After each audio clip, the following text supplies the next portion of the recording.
Welcome to Gayatri's kitchen. ఇవాళ ఒక healthy రెసిపీతో మేము ముందుకు వచ్చేసానండి. నేతి బొప్పట్లు.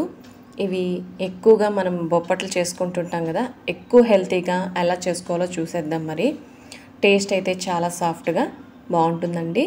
ఈ బొప్పట్లకి ముఖ్యంగా మనం ఎక్కువగా చూసేది పప్పు బొప్పట్లు ఇలా ఉంటాయి కదా, అలా కాకుండా ఇవాళ కూర గుమ్మడికాయతో బొప్పట్లండి.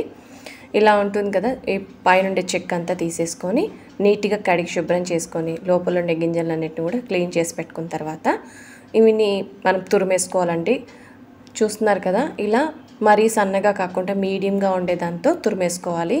ఈ గుమ్మడికాయ ముక్కలన్నిటిని కొంచెం బాగా మెత్తగా కాకుండా దూరగా ఉండే దాంతో చేసుకుంటే పోలీలు అనేది చాలా బాగా వస్తాయి. బొప్పట్లన్నా పోలీలైనా ఒకటేనండి. ఈ గుమ్మడికాయతో హల్వా కూడా చేస్తున్నాను. వీడియో కావాలంటే కింద డిస్క్రిప్షన్లో ఇస్తాను, మన ఛానల్లో ముందే పెట్టున్నానండి. ఇలా హెల్తీ రెసిపీస్ని చూడండి. ఇక్కడైతే నేను మైదా పిండి కానీ లేదా గోధుమ పిండితో కానీ చేసుకోవచ్చు, కానీ ప్రస్తుతానికైతే నా దగ్గర మైదా పిండి అందుబాటులో ఉంది కాబట్టి 1.5 కప్పు మైదా పిండి, అలాగే ఒక పావు టీ స్పూన్ కన్నా తక్కువ సాల్ట్, 1 టీ స్పూన్ చిన్న టీ స్పూన్తో పసుపు వేసుకుందామండి. ఇవన్నీ వేసుకున్న తర్వాత 1 టీ స్పూన్ పంచదార. ఈ గుమ్మడికాయకి మాత్రం ఇలా వేసుకుంటే బాగుంటుంది. ఇలా వేసేసుకున్న తర్వాత కొంచెం వాటర్ వేసుకొని పిండిని గట్టిగా కలుపుకోవాలి. మరీ మెత్తగా కలపకూడదు. మనం మామూలుగా కలుపుకునే పిండిలాగే, కాకపోతే కొంచెం గట్టిగా ఉండాలండి. మనం ఆయిల్ వేసి నానబెట్టుకుంటే మనము బాగుంటుంది. ఇలా కొద్దిగా కొంచెం వాటర్ వేసుకొని కలుపుకోండి. ఎంత బాగా మనం పిండిని మద్దన చేసినట్టు బాగా మిక్స్ చేస్తామో అప్పుడే మనకు పోలీలు అనేది బాగా సాఫ్ట్గాను అలాగే మనకు నీట్గా వస్తుంది, ఎక్కడెక్కడ విరివిరిగా లేకుండా. ఇలా అయిన తర్వాత 1-2 టీ స్పూన్లు ఆయిల్ వేసేసుకొని మళ్ళీ ఒకసారి బాగా మిక్స్ చేసుకుందాం.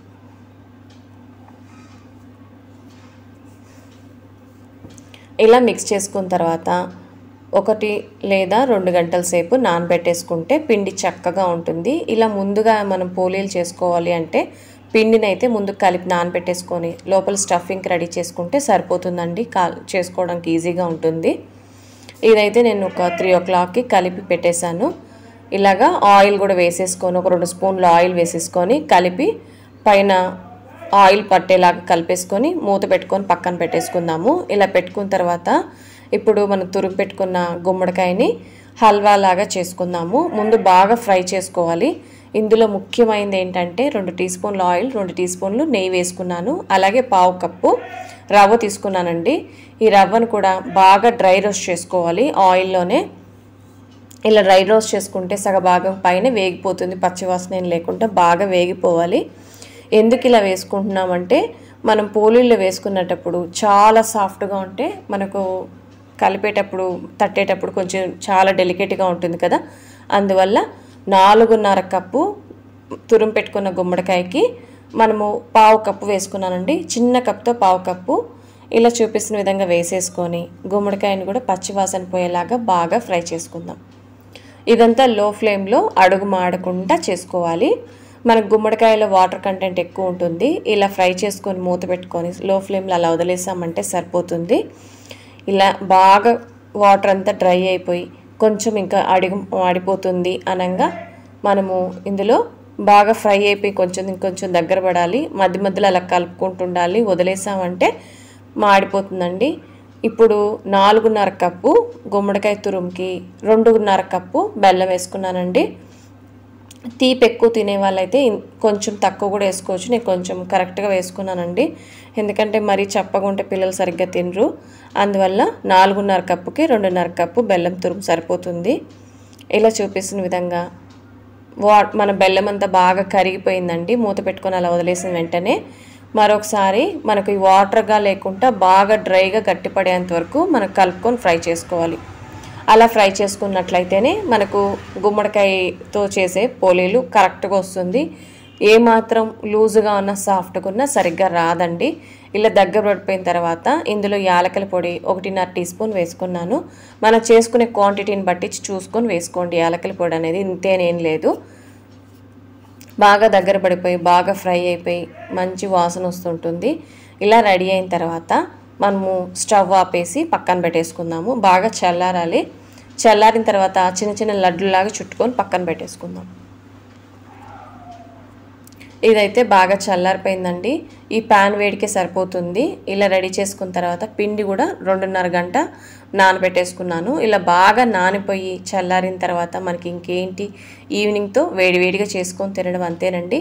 మనము చేసుకున్న గుమ్మడికాయ పూర్ణాన్ని కూడా రెడీ చేసి పెట్టుకొని ఫ్రిడ్జ్లో పెట్టుకొని ఎప్పుడు కావాలంటే అప్పుడు 2-3 రోజుల్లో స్టోర్ చేసుకొని కూడా తీసుకొని తినొచ్చు. ఇలా చూపిస్తున్న విధంగా చేసుకున్న తర్వాత ఈ రౌండ్ బాల్స్గా మధ్యలో చేసుకున్న పూర్ణాన్ని పెట్టేసుకొని చుట్టుకుంటే సరిపోతుందండి. చూపిస్తున్న విధంగా ఈజీగా చేసేసుకోవచ్చు. ఈ పేపర్లు అయితే ఆయిల్ పేపర్లు మన కవర్లో దొరుకుతుంటాయి కదా, ఆయిల్ కవర్ని కట్ చేసుకొని వాడుకుంటున్నాను. ఇంక సపరేట్గా అయితే ఏం చేయట్లేదు. ఇలా చూపిస్తున్న విధంగా బాగా ఫోల్డ్ చేసుకొని గ్యాప్స్ లేకుండా కవర్ చేసుకోవాలి అంతే. ఇలా కవర్ చేసుకున్న తర్వాత మధ్యలో కొంచెం గట్టిగా ప్రెస్ చేసుకొని అలా మనకు ఈవెన్గా స్ప్రెడ్ చేసుకున్నట్లయితే మనకు పూర్ణం ఒకవైపు ఉండి ఒకవైపు లేకుండా అలా ఉండకుండా అన్ని వైపులా నీట్గా వస్తుంది పూర్ణం అనేది. ఫస్ట్ చేసుకున్న వెంటనే మధ్యలో ఒకసారి బాగా ప్రెస్ చేసుకోవాలి 4 వైపులా ఈవెన్గా వచ్చేదానికి. ఇలా చేసుకున్న తర్వాత మన పోలీలు అనేది నేను చాలా పెద్ద చేయట్లేదు, మీడియం సైజ్ చేస్తున్నాను. పోలీలు అంటే ఇంతే ఉంటుంది కదా. ఇలా మామూలుగా మన దోసపైన మీదైనా సరే వేడెక్కిన తర్వాత చుట్టూ నెయ్యి వదులుకుంటే టేస్ట్ చాలా బాగుంటుంది. నెయ్యి వద్దు అనుకుంటే మీరు ఆయిల్ అయినా వేసుకోవచ్చు. ఇప్పుడు నేను చేసింది గుమ్మడికాయ పూలీల్ని మైదా పిండితో చేశాను కదా, మీ దగ్గర గోధుమ పిండి అందుబాటులో ఉంటే గోధుమ పిండితో అయినా చేసుకోండి. ఎలా చేసుకున్న రుచి అయితే చాలా బాగుంటుంది. తప్పకుండా ఒకసారి ట్రై చేయండి. ఇలా 2 వైపులా గోల్డెన్ కలర్ వచ్చేంతవరకు ఫ్రై చేసుకొని వేడివేడిగా సర్వ్ చేసుకుంటే ఎంతో రుచికరంగా ఉండే గుమ్మడికాయ పోలీలు రెడీ అండి. బొప్పట్లైనా పోలీలైనా ఒకటే. ఇలా హెల్తీగా ట్రై చేసి చూడండి. నచ్చితే ఫ్రెండ్స్ రిలేటివ్స్కి షేర్ చేసి అలాగే కొత్తగా మా ఛానల్ చూస్తుంటే సబ్స్క్రైబ్ చేసుకొని సపోర్ట్ చేయండి. అలాగే మర్చిపోకుండా లైక్ కమెంట్ చేయండి. Thanks for watching. బాయ్ అండి.